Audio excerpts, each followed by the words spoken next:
All right, good evening, everyone. Yeah.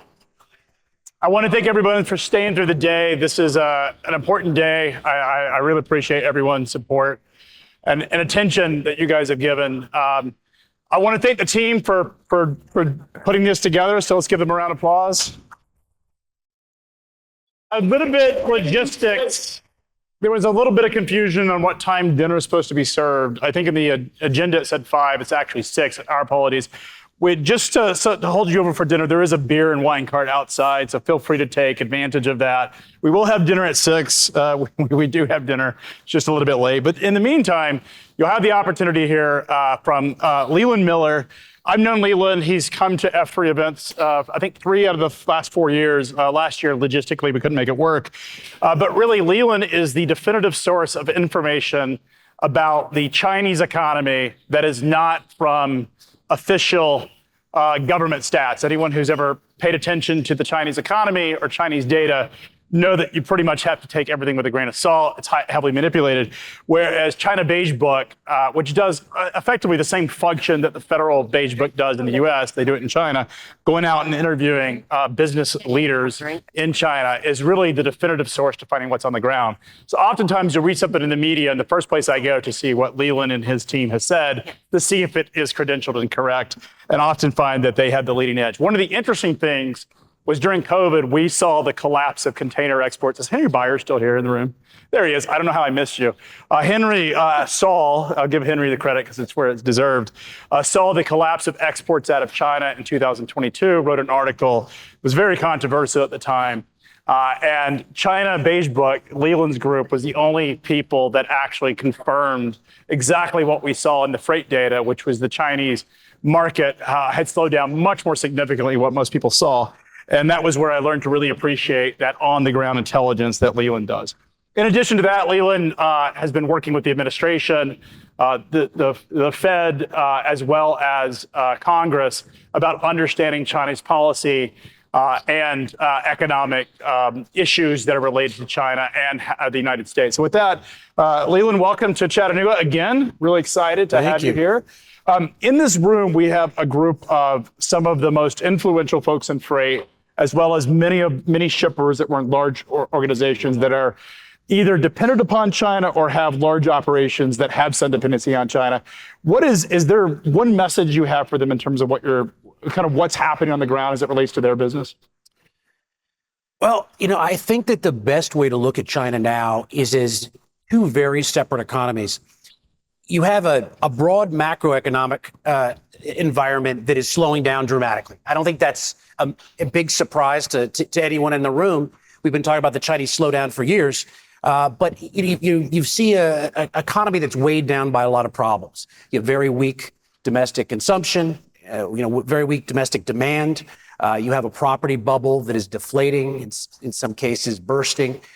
You have a manufacturing sector that's been going like gangbusters for so long, it may have topped out, and you've got the trade tensions and political sensitivities around trade, and then increasing their export markets for years as an impediment to just stepping on the gas even more on the manufacturing side. So there's a real issue of China slowing down, and it will be slowing down dramatically into the future. I mean, I think whatever number you probably have in your head, it's probably to slow down more than that. But there's another side of the Chinese economy, and that's the side that Xi Jinping cares about. It's advanced manufacturing, it's advanced technology, it's things that have a nexus with national security. And that part of the economy is going quite well. It's in some ways reflected by the stock market. But if you look at what are the components of that part of the Xi Jinping favorite economy, he gave us the recipe for this. It's called Made in China 2025. So 10 years ago, Xi Jinping said, we are going to compete and win in the fourth industrial revolution. And that's coming up. We need to win the technologies of the future. We need to be the world leader in AI, in quantum, in biotech, in robotics, in all these green technologies, in 5 and 6G, et cetera, et cetera. And those areas of the economy, unlike the broader macroeconomy, have enormous policy support. They have almost unlimited access to capital. They're the things that Xi Jinping focuses on a daily basis. So I think as we go through today, tomorrow, talking about China's economy, we sort of have to keep in the back of our mind that we're really talking about a two-speed economy, one that's slowing down quite dramatically, but a subset of that Xi Jinping really cares about. And that's the part of the economy he's going to keep doubling down on. He's going to keep putting more policy support and capital into, that he's going to really focus on in terms of competing and beating the West, the two separate economies, two very different things, even though it's under one roof. So Leland, that sounds a lot actually like the United States right now, where the AI, I mean, we have a number of manufacturers in the room. We have folks that are in retail. You have folks that are in mineral and mining. And it's interesting because in the physical goods economy, Zach has talked about that, so we certainly dive into it. It's actually quite slow. Retail seems to be holding its own. But you look at the industrial side of the economy, things are actually quite challenging in the United States. It seems like, but you see the stock market and this AI revolution or whatever you want to call it is where all the money's going. It seems like what you're saying is exactly what China's seeing. Are we seeing mirrored economies in some ways? It's very similar, but there's one big difference, and that is most of what happens in this system is based on private sector innovation. It's based on the idea that companies are driving this. There's a government hand in all of this. There's going to be more of a government hand going forward, I think. But in the United States, it's private sector innovation that really drives the technological changes that we see. In China, it's some of that, but it's something more. And if you look at what's happened between the two systems, if you give me China's system with an authoritarian, state-driven system, and you give me an American system, more market-driven, more innovation-driven, the U.S. economy the U.S. markets are going to win out and win the technological battle in 95% of the time. But that's not the open competition we actually have right now. What we actually have right now is the fact when you have an authoritarian government, a sort of centralized government that can drive policy from the top down, what that system is really, really good at is picking 2 or 3 or 5 or 7 policy choices, technologies, and just pouring enormous amounts of capital and an intense attention into those, just basically brute forcing those as a success story. So I think what we're seeing right now, one of the reasons that industrialization has become such a key word over the last 2, 3, 4 years, is that we're seeing that the Chinese system is not a fair competition in the traditional sense with what's happening in the U.S. The U.S. system is quite good at a lot of things, but it has an enormous challenge from a system where Beige could say, we have 5 things and we're going to pour a limited amount of capital into them and we're going to make them work. We're going to make them winners. And so right now, one of the big differences between the system is how the United States can compete with a system that's really driven from the top down. And I think that's why we're talking about reindustrialization. That's why we're talking about more of a state hand in some of this, but at the same time, not losing the advantages we have here, which is the innovation. I mean, in recent months, the Trump administration, I think perhaps it started even as far back as the Obama administration, but certainly Biden would pick some winners and some industries to invest in. And now we see that the administration is actually taking positions in companies where they view a strategic interest. We saw it with Intel. I believe AMD also received an equity. We're seeing it in the mineral mining space.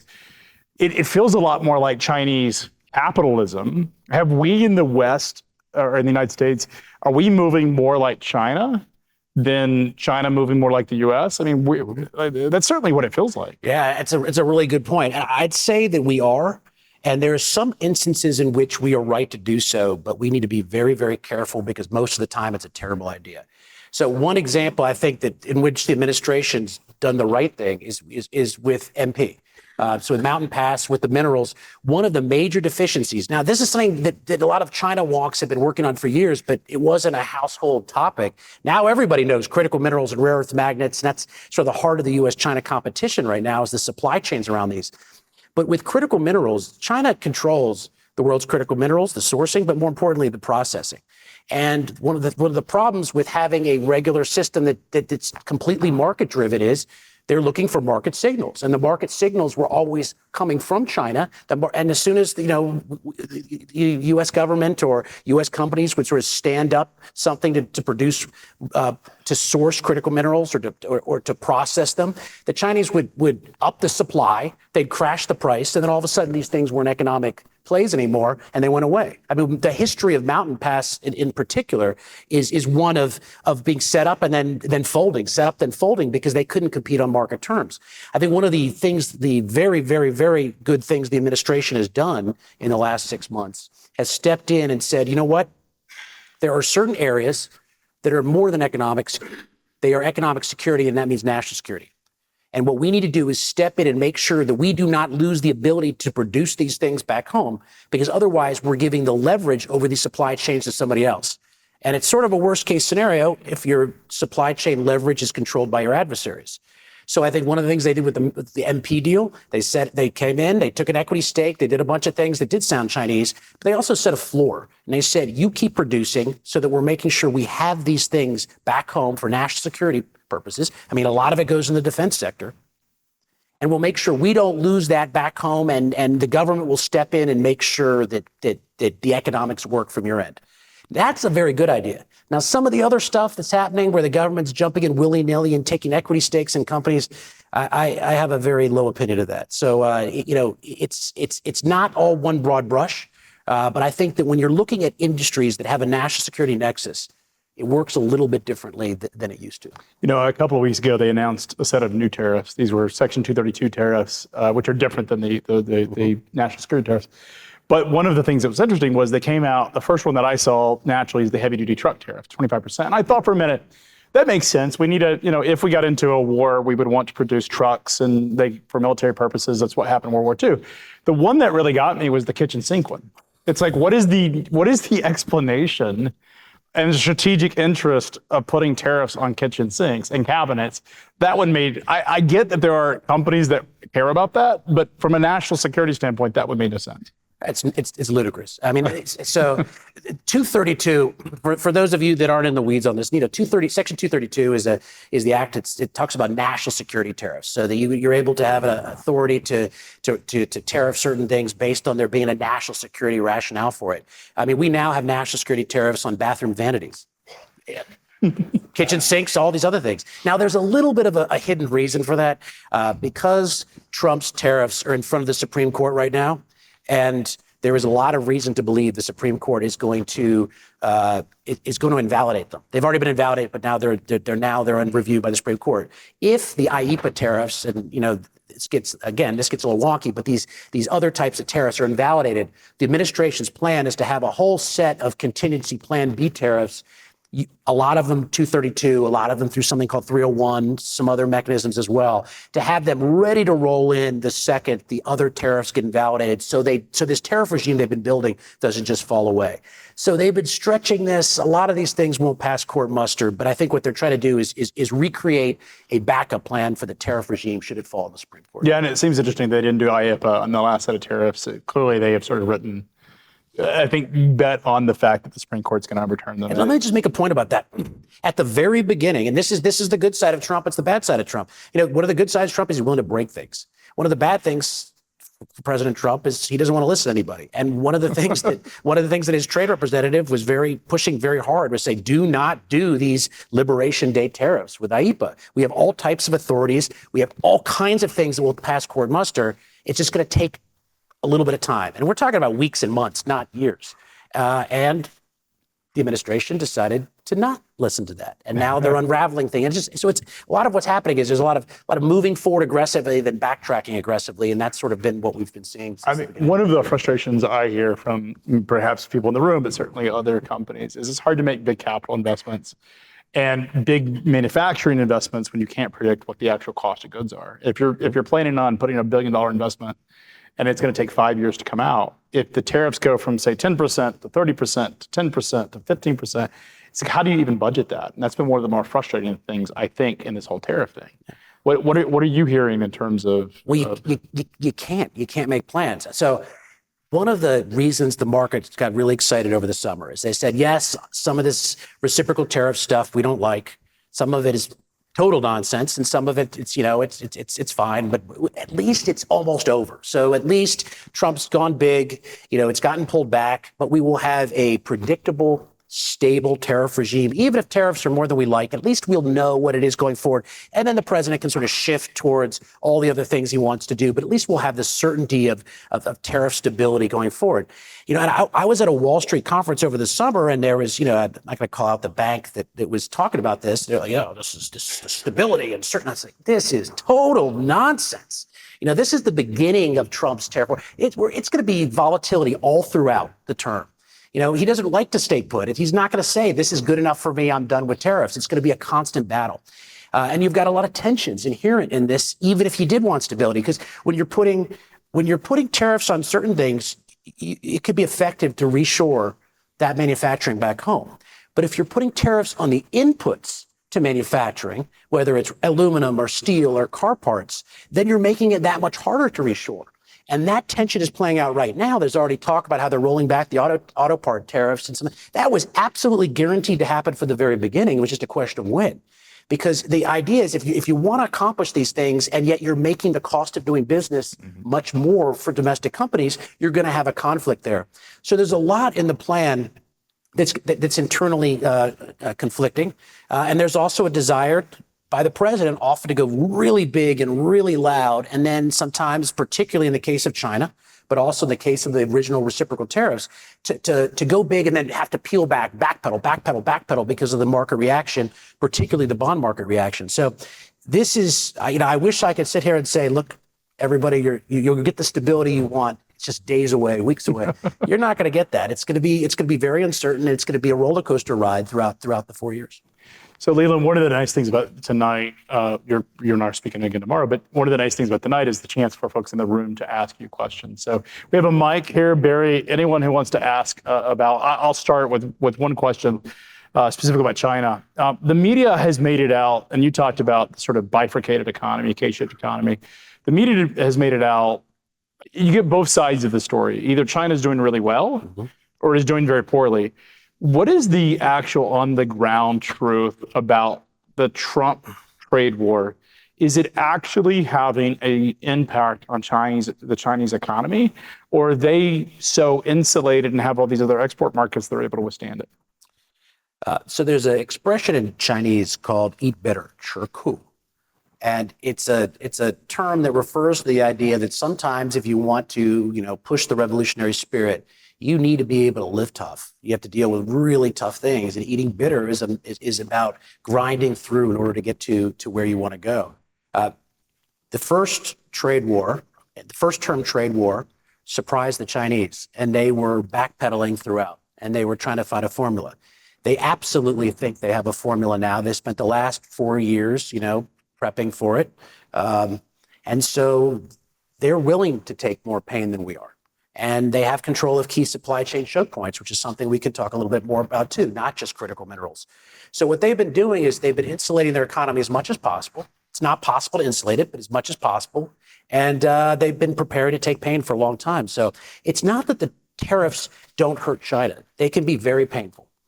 They just are not often as painful as they are here. And even if there's more pain over there, the Chinese can take more pain. There's just a cultural. There's a culture, and look, the government doesn't care. You go back to this bifurcated two-speed economy. The government, Xi Jinping's got to make sure that the technology, the advanced technology side, is still going, because that's what's going to keep their military dominant or competitive. It's going to make their advanced manufacturing sector dominant or competitive. He really cares about that. If consumers aren't doing well, if the tech giants aren't doing well, if the stock market's not doing well, eat bitter. What is the purpose of them buying up the gold reserves? I mean, one of the reasons that gold has been on fire has largely been because China has been just accumulating so much gold. Some of the folks that like to pay policy wonks on X have suggested it's a imminent attack on Taiwan, that they're preparing for the worst. Is that your take on it? No, I think that's silly. There's no indications that they're about to go. And as a matter of fact, she's looking at this. They want to play for time. They don't like the military balance yet. And so I don't think they're in any rush to do anything on Taiwan. And quite frankly, the Chinese view is that we're cutting off our nose to spite our face. So we can all have our own views on what's going on geopolitically here and economically, and we can all have our own political views. The Chinese view is very clearly that what's going on right now is just complete chaos. The administration, that they're antagonizing the world, that they're doing things that are counterproductive to America's leadership, whether it's with the currency, whether it's with the U.S. dollar, whether it's with the military, whether it's with allies and partners. So they are quite happy to stay put and just punt things out and let the U.S. Position fall apart. I think that the issue with gold is a much more economic specific matter. The yuan, we wrote a note a long time ago called the yuan is the dollar painted red. And I think what we meant by that, it's the most read note we've ever put out. I think it was like 10 years ago. Basically say that for all this talk about the yuan internationalization and the idea that the yuan could ever be a reserve currency, no, it's not going to ever be a reserve currency, at least not anytime in the near future. And quite frankly, the Chinese don't want it to be, because the dollar is the foundation of the Chinese financial system. They're soft pegged, the yuan is soft pegged to the dollar, and that gives the Chinese economy part of its stability, the Chinese financial system some of its stability. That said, they don't like the idea that the dollar is the dominant payment method, and we could use sanctioning things to cut them off and create a lot of pain. So diversifying away from the dollar makes sense. Diversifying towards the yuan is not a thing. So I think that the gold is about the idea that the dollar has peaked and that the U.S. system has peaked and that the Western leadership has peaked, and that now it's a dollar. Now you want things other than just the U.S. dollar backstopping what you're doing. What's the chances that instead of a dollar-backed currency trade, that the Chinese, or call it Asia in general, decide to go with some kind of a digital currency, whether that be Bitcoin or other dollar-pegged digital? Yeah, I think vanishingly small for a couple of reasons. So one of the things that Bitcoin's not legal in China. Now, I know they have plenty of crypto in China, and Hong Kong is a crypto center. But one of the reasons that they don't like Bitcoin is that it's anonymous. The government wants to surveil everything. They want to know what's going on. They want to control the system, and Bitcoin is the exact opposite. A lot of people said, well, wait. They've got this digital yuan, and that sounds pretty cool. And what about that? Well, this is about monetary theory. If they're not willing to provide liquidity to the world with the yuan, then why would they provide liquidity to the world with the digital yuan? So one of the reasons that they keep control of the currency, China has a closed capital account. You can't bring all the money you want out of China. It's because they want to keep controlling it.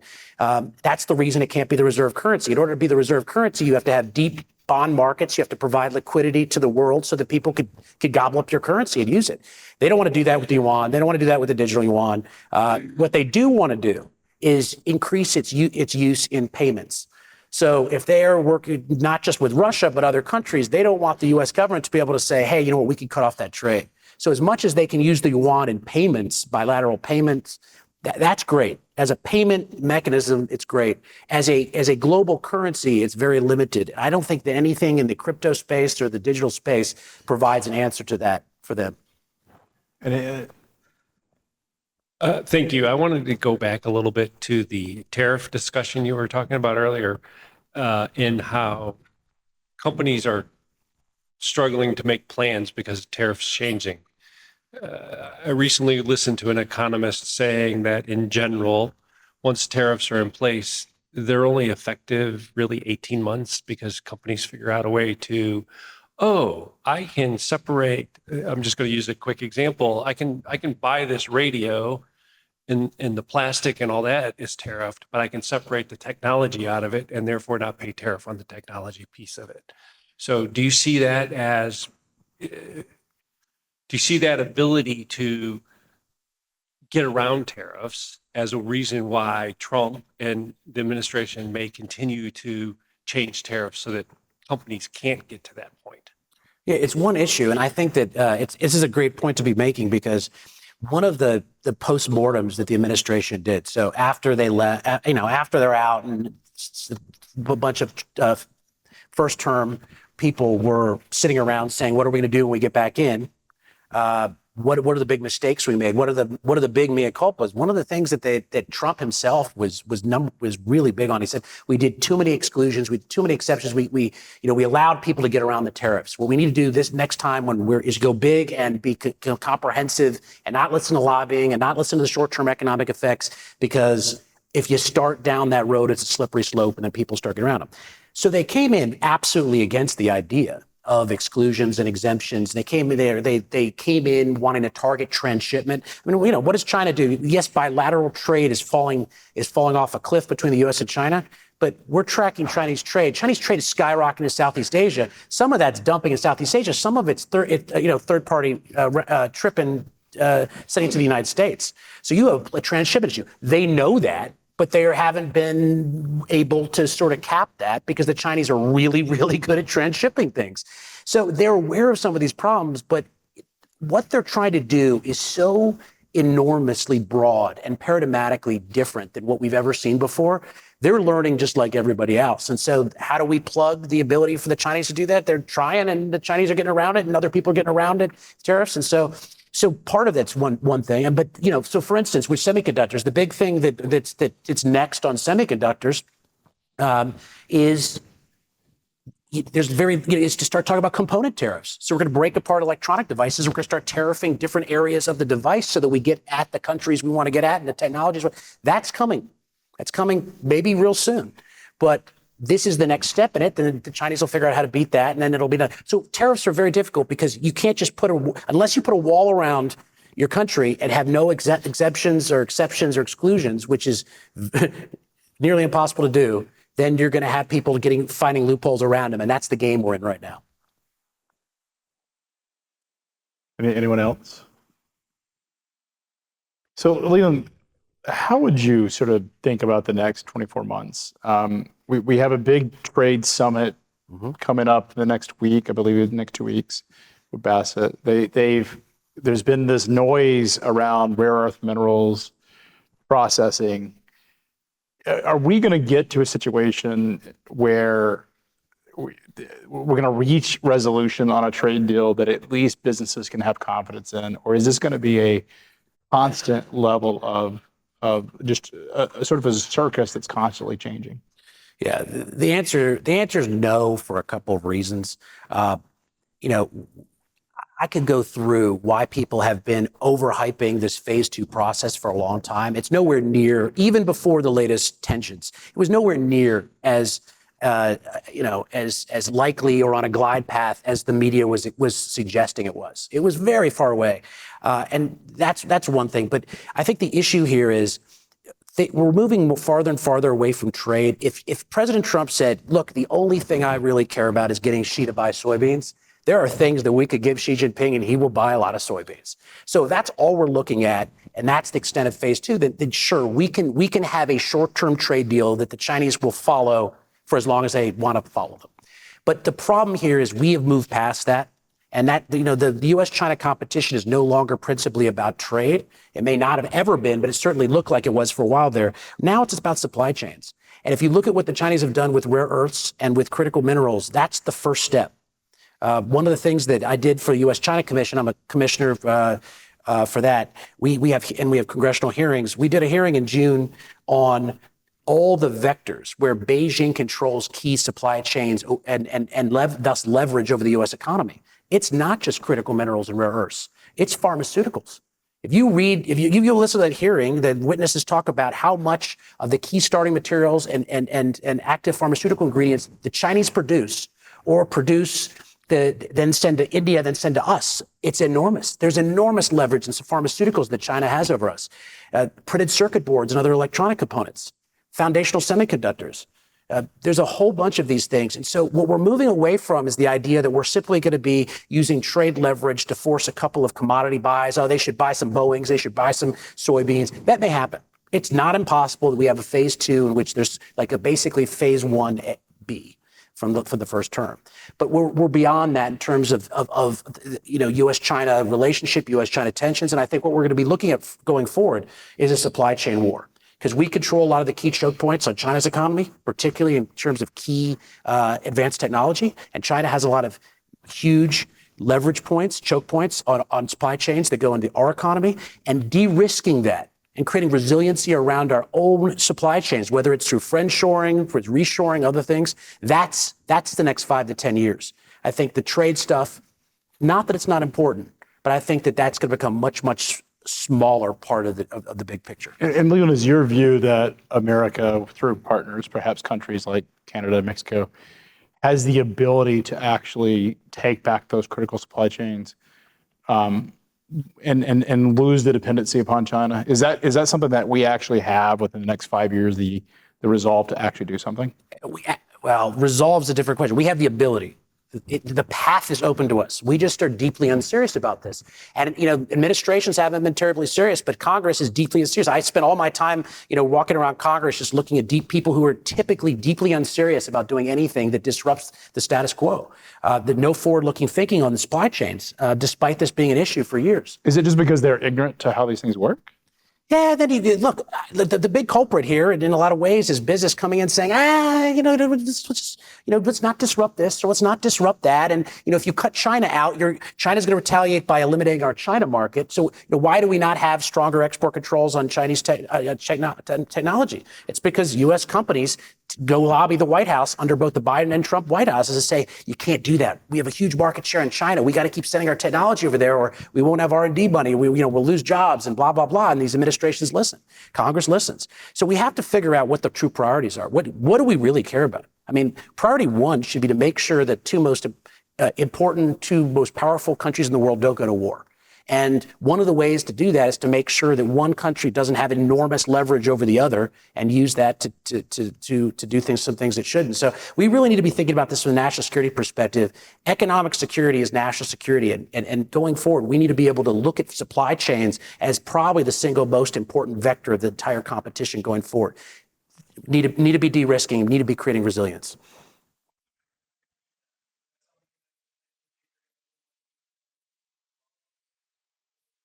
Yeah, look, the IP issues are still an issue. U.S.-China Business Council does a survey every year, and 40 to 50% of firms are always like, yeah, that's still an issue for us.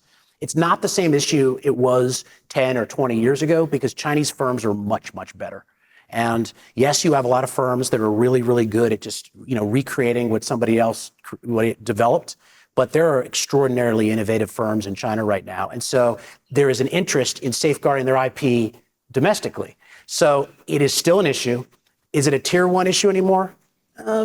Probably, but it's very different than it was in years past when all we cared about is China, reverse engineering something that we built. Now they're building it. Leland, we have we have one question. Yes, sir.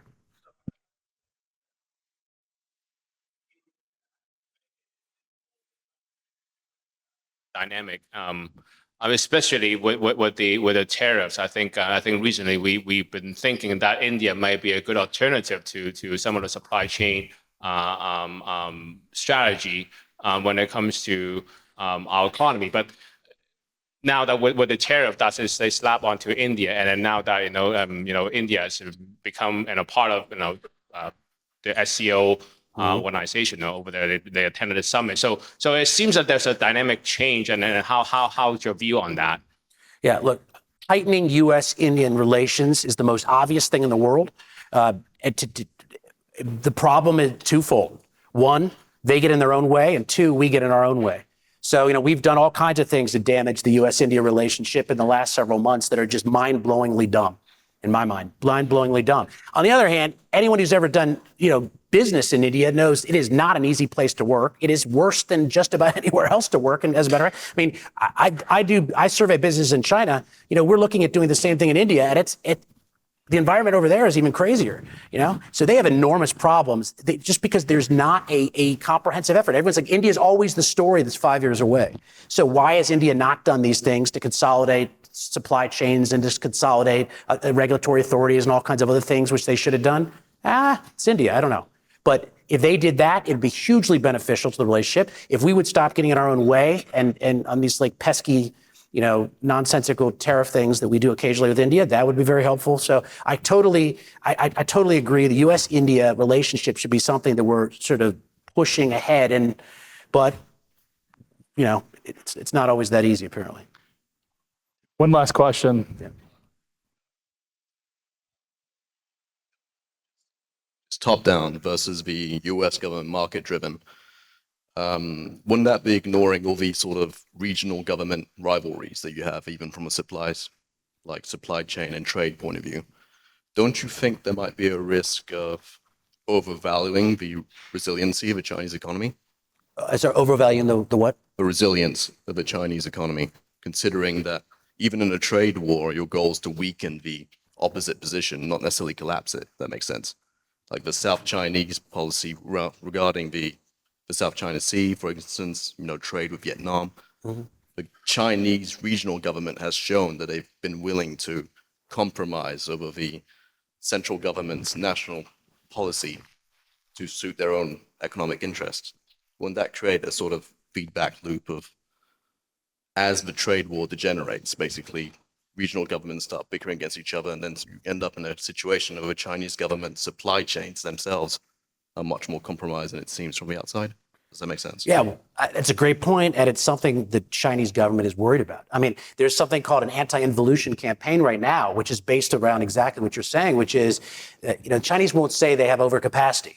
They do not have overcapacity. However, they have very bad competition sometimes that results in too much stuff. Not overcapacity, but very bad competition. And that's called involution. And so what the government's doing from the top down in cases saying, okay, look, we know we want to produce a bunch of these things. We know Xi Jinping really wants this AI and this batteries and quantum and biotech and stuff. But it doesn't mean every single regional government needs to subsidize, it to up the wazoo at the expense of other things. And then you have an enormous amount of over competition and oversupply, and it hurts us.